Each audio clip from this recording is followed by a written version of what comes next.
জামাই, বউ আর লবণ ভূত। নতুন বিয়ে হয়েছে বল্টু আর রিনার। রিনা রান্নাঘরে গেলেই একটা পিচ্চি ভূত তার পিছু নেয়। ভূতটার নাম লুলু, কারণ সে সব খাবারে লবণ মিশিয়ে দিতে ওস্তাদ। কি ঘটল? একদিন বল্টু তার শ্বশুরবাড়ি থেকে আসা নতুন জামাই হিসেবে সোফায় বসে আছে। রিনা তার জন্য খুব যত্ন করে এক বাটি পায়েস নিয়ে এলো। রিনা যেই না চামচটা বল্টুর মুখে দিতে যাবে, অমনি অদৃশ্য লুলু এক মুঠো লবণ পায়েসে ঢেলে দিল। বল্টু এক চামচ মুখে দিয়েই চোখ মুখ কুচকে চিৎকার দিল, উফ রিনা, পায়েস নাকি লবণের চাটনি! রিনা অবাক। সে নিজে চেখে দেখল পায়েস তো বিস্বাদ। সে বলল, আমি তো চিনি দিয়েছিলাম, লবণ এলো কোত্থেকে?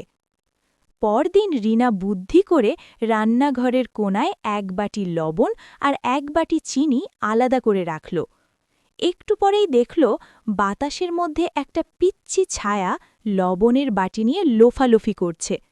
রিনা খপ করে একটা প্লাস্টিকের ডাব্বা দিয়ে ভূতটাকে আটকে ফেলল। ছোট ভূতটা ডাব্বার ভেতর থেকে মিনমিন করে বলল, ছেড়ে দাও গো বৌদি, তোমাদের চিনি খুব মিষ্টি, তাই একটু নোনতা স্বাদ দিচ্ছিলাম। বল্টু আর রিনা হেসে ফেলল।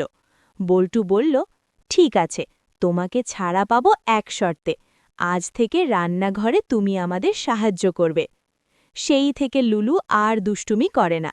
এখন রিনা রান্না করলে লুলু ঠিকঠাক মেপে লবণ এগিয়ে দেয়। জামাই, বউ আর ছোট ভূত মিলে এখন একই বাড়িতে খুব সুখে থাকে।